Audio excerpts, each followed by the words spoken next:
Good morning, Mark. How are you? Good, thank you, Bill. Very windy day When is this weather going to finish? when summer comes. In fact, yesterday, I always comment about rowing on the Barwon in the mornings. Yep. Well, yesterday it was a heat wave. It was 14 degrees. Right? We're absolutely delighted with it. But there's a lot happening in the world, Mark. And yesterday, we're doing this on a Tuesday, this podcast. Wednesday. And we had that tragic issue with the Victorian Police.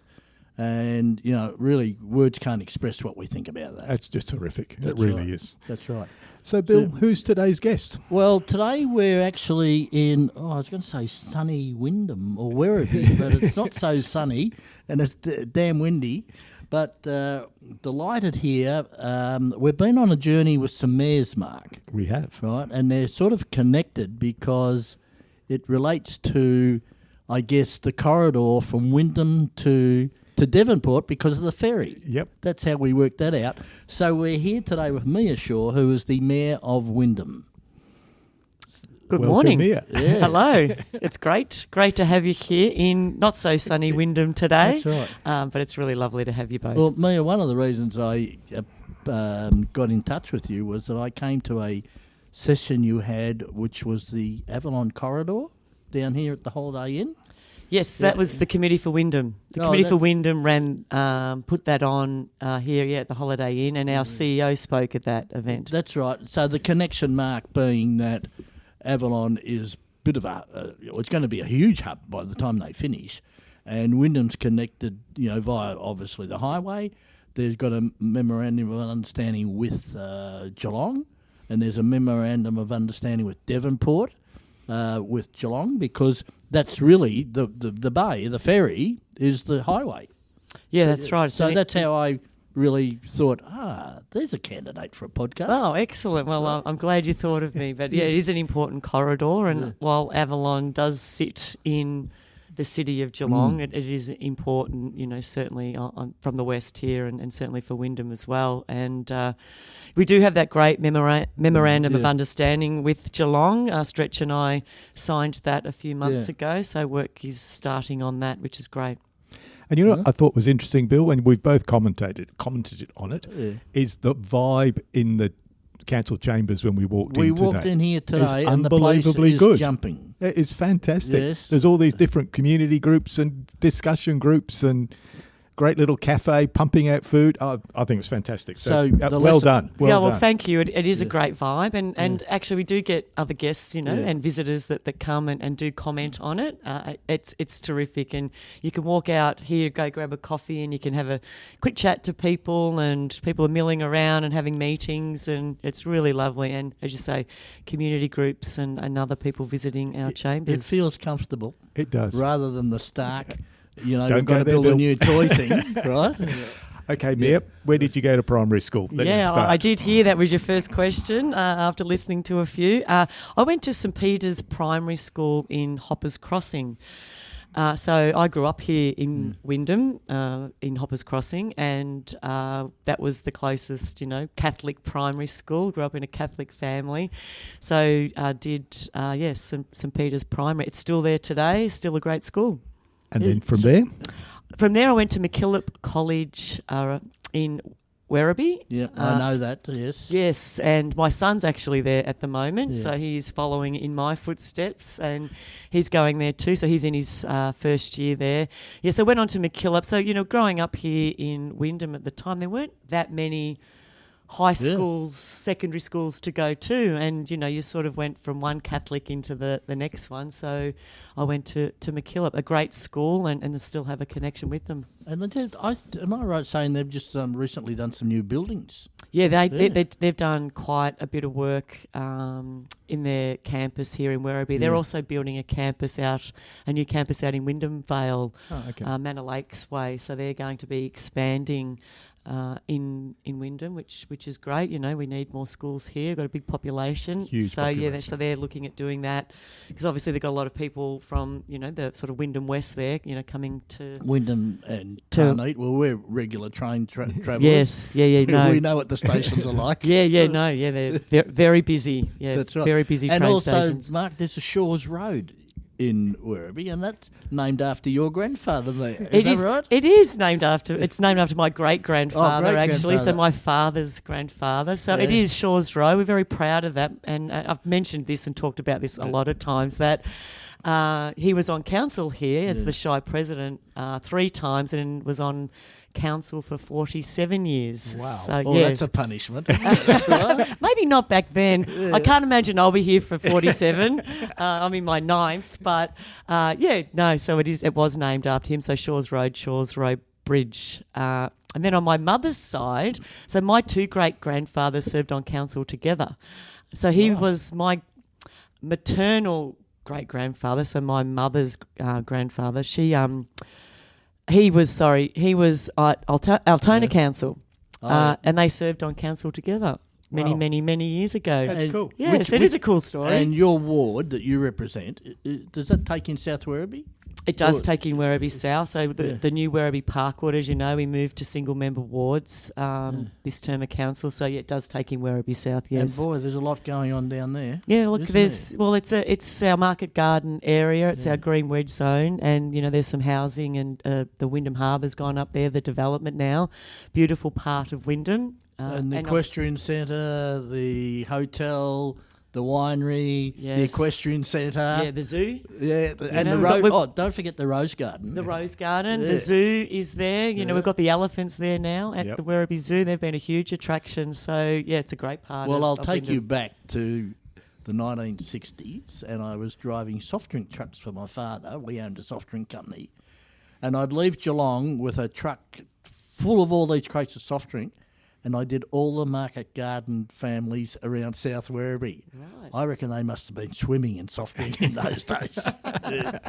Well, some of those families are probably still there. Oh, I'm sure they are. Because they get passed down often from generations. Yes. So, Mia, while you were at high school, Yes. what were you thinking you wanted to do when you grew up? Yes, I know.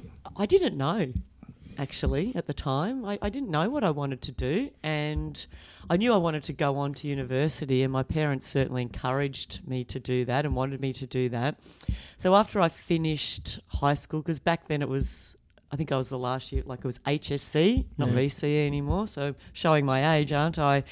And I obviously applied to go to, some universities, and I got into Deakin University in Geelong. And when I went down there for the information day and the orientation day, my mum came with me, and we were walking around, and they said, "You've got to major in something." And I thought, oh, goodness, I don't know what I'm going to do. So I moved into journalism. When I sat down and spoke to the person, the careers counsellor, telling me all about it, I thought that's something I'd really like to do. And so I did my Bachelor of Arts with a major in journalism at Deakin. And what was your first job then after you finished that? My first job, I think, I'm just trying to think where I went to first. I think I worked for the Inc. Group initially. My parents were living in Winchelsea, so they'd moved from Werribee. They'd gone down to live in Winchelsea. They bought the news agency there, and I was travelling from Winchelsea into Deakin, and ended up getting a job at the Inc. Group. I was doing sort of sales, merchandising. They gave me a car. It was this great, cool little white car, and I was off, sort of driving around Melbourne and having all sorts of fun. But my actual first ever job was at Target in Hoppers Crossing. There you go. So Target in Hoppers Crossing. I went down with a friend of mine. We were about 14. I think you had to be 14 in 9 months. And we went up and we said, we want a job. And I stayed there for 7 years. Well, my career was Target. Was it? Yes, I think I did hear you mention that. And obviously Target Hoppers Crossing isn't there anymore, but we still, some of the old locals still go, let's go down to the old Target. But I loved my time at Target. I learnt a lot. They gave you great, like training around customer service and other things. And so I spent 7 years there. So that was technically my first job. And you mentioned training, and so many companies in these days just are not prepared to invest in training.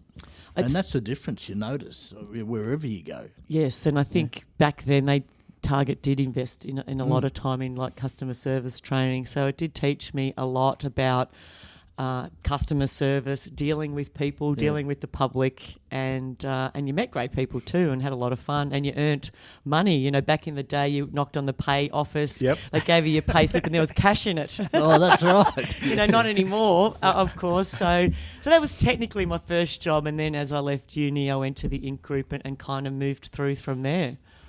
So what was your sort of big step? What was your first big job? I think my first big one was probably going into the State Revenue Office in land tax, which is always a topical bit, subject. I was going to say very topical subject these days. But I went up to Port Douglas and did some time also as a journalist, working at the Port Douglas and Mossman Gazette there for a year, and sort of worked out... That would be a hard life up there, Yeah, wouldn't well, it? it was terrible. But I worked out, I didn't really want to get into journalism per se. At uni, I loved radio. That was, and I did a little stint, a little bit of work experience at one of the community radio stations there. And but when I went and did the journalism up in Port Douglas, it was really in Mossman where the office was, I realised I didn't really want to do the journalism. I got more into sort of corporate communications. So the State Revenue Office was really the first sort of taste of that, and getting into there and sort of working in there.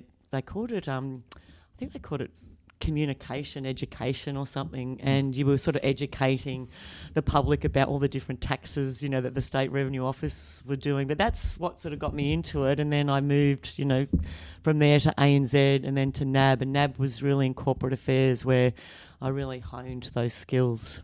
When did your interest in politics start? Not till later. Okay. Not till later. So I ended up being up in Sydney working for Mercer at the time, and I was leading the sort of corporate communication function for Asia Pacific there, and I ended up having my son in Sydney, and I came back to Werribee and I moved into my house. I wanted to be closer to my family, and I was driving around Werribee. I'd been away for a little while, and I thought, what's happening around here, and how does all this work, and how does the council work, and who is on council? And I started doing a bit of investigating, and I think, you know, we talked earlier about my great-grandfathers, and maybe it's in the blood, and it was eventually going to happen at some point. And I remember I was talking to my dad, and I said, I think I'm going to run for council. The council elections were coming up. And Dad goes, oh, you've got a young son, maybe not yet, you know, maybe do it later. And it just sort of felt like the right time.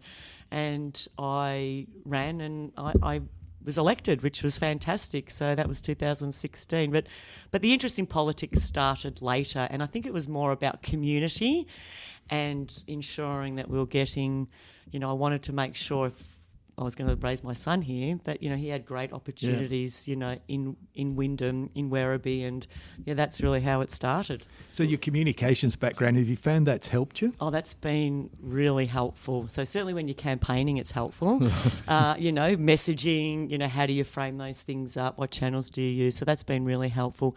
But just in my day-to-day communications too, you know, you do a lot of communications, obviously, with stakeholders, with residents, community more broadly. And obviously how you communicate as a mayor, you know, you've got annual plans, you know, you've got projects going on. So I've got a great, you know, communication support team. But, you know, we sit in here where you are now and we talk about, you know, what's coming up, you know, what else is happening. So it's been really helpful to have those skills. But you are the voice and the face yes, of you are. what's happening at council. That's right. And, you know, I have this great interest in... And I put some posts up recently about AI, and we're all engulfed by AI at the moment. And both Mark and I actually are doing an online tutorial, aren't we, on AI? Oh, good on you. That's great. And my worry is, well, I guess it's not a worry. Is that the future will still be about conversations, right? And I made a comment about boards getting too involved, thinking about AI. No, well, hang on. It's about conversations. And, you know, I don't care what people say. You cannot sort of, I guess, delegate decision-making to AI when in a council area or as you are also a leadership mentor and everything like that. You can't do it without having conversations, can you? No, it's still very key conversations, but also, asking questions and probing and understanding and, listening as well. Certainly I've got better, at the listening piece over my 9 years on council, to understand what really is the problem, asking those questions. And Bill, as you said, on a board, that is key. That is your role. And then, ensuring you've got all the right information to be making an informed decision. So all of those things are still important. And even with AI, if you think about ChatGPT, you still got to know what prompts to give it. You still got to be able to look at the data and analyse it and assess is that right or not right. It's a tool, and it's a very valuable tool. It's a great I've come tool. to learn that quickly. But and now, of course, you are a leadership consultant and trainer, and I know, as we stalk you on the internet as usual, that you're passionate about leadership training for emerging and new leaders. You want to tell us a bit about that? Yeah, sure. I think I did a leadership executive course or qualification. I've been doing it over the last few years. I finished now. And it's certainly as I got into this role, I realised what kind of skills I needed that I didn't have just yet, or may have formed over time. I'd had different opportunities in my career, which has been fantastic. I've worked in big, large organisations where they do give you professional development. But when you got into this role, it's a very different type of leadership skill, that you need to have. So I knew I needed to understand that more and to do some of that. And I want to share that knowledge with other leaders, because I remember starting out in my career and I used to think, who can I go to? Who can I ask about that? Who could assist me to do that? And sometimes that path wasn't always clear. So being able to share and give back and understand and maybe help someone else is really important to me, especially in these roles and especially for women. I'm very keen to... sometimes women are juggling a lot of balls at home. I'm a single parent. I've got a 12, about, turned 13-year-old son. I've got, my parents, but they're getting a little older. Like all of us, we've all got lots of things going on in our lives, and being able to balance that and still show up as a leader and be able to do the right things. And I wanted to share that knowledge. So that's why I'm really keen in doing that. And sometimes I work with a partner. We've got a little business called Govern with Impact around helping leaders, in particular in local government, continue to show up, be resilient. How do you continue to do that? Because it can be tough at times. And actually, resilience is a good word. Yes, it is. My son's a paramedic. Oh, right. And he says resilience has disappeared. It's easier to pick up the phone and say, I've got a headache, call an ambulance. Yes. Than years ago where you take 2 Panadol and you think, that's not good, and go to the doctor and then maybe the ambulance. Yes. Where now it's, I'll just ring the ambulance. Yes. Yeah. It is an interesting, it's a good word, and certainly something I, have been, I work on myself personally, especially in leadership roles. You do have to have that resilience, because there's a lot of things coming your way and there's a lot of things, coming at you, and you sometimes need to be able to pivot quickly too, on, different things. So, I've done a lot of work on that myself, professionally, personally, and then, as I said, want to share some of that learning. Yeah, it's interesting. I put resilience, sometimes I think it's overused, the word, but I put it with persistence as well. That's important. It and is. then my third pillar on that is reflection. Yes. Yeah. Right, and we've had that discussion before, Mark, Yes. haven't Yep, we? we have. Yeah, so Yes. that's good. Yeah. And it's important, because sometimes we don't give ourselves time for reflection, do we? Lives are busy, there's a lot going on, but you're right, it is important as in leaders, for any, for all of us, it doesn't matter what we're doing, to have that time to reflect. Mia, tell us a bit about Wyndham as a growing city and a fast-growing city. And Mark and I both do a lot of train travel between Geelong and Melbourne and Tarneet Station. We've all heard the stories. You get to Tarneet, you get to Wyndham Vale, and there's no room on the train. But that just indicates an expanding population. So give us a little snapshot of Wyndham. Sure. So Wyndham is now 340,000 people, and in about 10 years we expect to be 500,000. So when I grew up here, I think there was 50,000. So we were like a little country suburb. Yes, so, certainly have grown, considerably. And, as a council, this financial year, on average, and certainly over the last few years, our capital works program is somewhere in the vicinity of at least 150 mil. That's a big spend. That's us every 12 months. Yeah. So I think in the last 12 months, the stat the CEO gave me recently, they've just been, finalising all that. We delivered 94% of our capital works program. So that's good. Excellent. And this financial year, capital works 165.1 million, to deliver a whole range of infrastructure and services. But we are a big growing community. We're very multicultural. What sort of projects would the capital get into? Yeah, so some of them, community centres, roads, we've got roads and footpaths. So I think we've got our biggest spend, 81 million this financial year on roads and footpaths, our own local roads and footpaths. So obviously a lot of our services are included, in our annual plan and budget too, of course, maternal child health, kindergarten services, but we are building, some community centres, sporting pavilions, those types of things, for our community. So, yeah, big spends and big budgets. The asset management must be pretty hard. Yes. Because once you build it, you've got to maintain it. That's right. And that is a challenge, isn't it? Yes. So we're not only maintaining a number of assets already, we've got a number that that we're building that need to come in. But not only that, often when developers are building, some of that community type infrastructure like parks within their own developments, eventually that comes back into council. So we take on those too.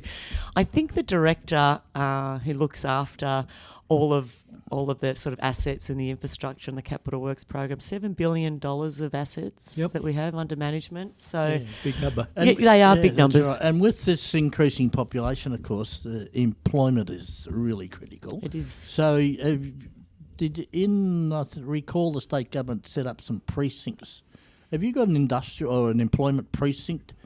Yeah, we do. Situation here? Yeah, we do. So we've got the East Werribee Employment Precinct. So we continue to advocate to ensure that is activated. But that sort of fringe, the new law court that's just been built is sort of fringing on that. And then, the new police station. And then it sort of takes in some of we've got the hospital and some of those other health services down near Hoppers Lane there. But we continue to advocate, to ensure that is activated as an employment precinct. And the state government recently did put a stakeholder reference group together and have been doing a lot of work in progressing that, which has been great to see. So we're really looking forward to that.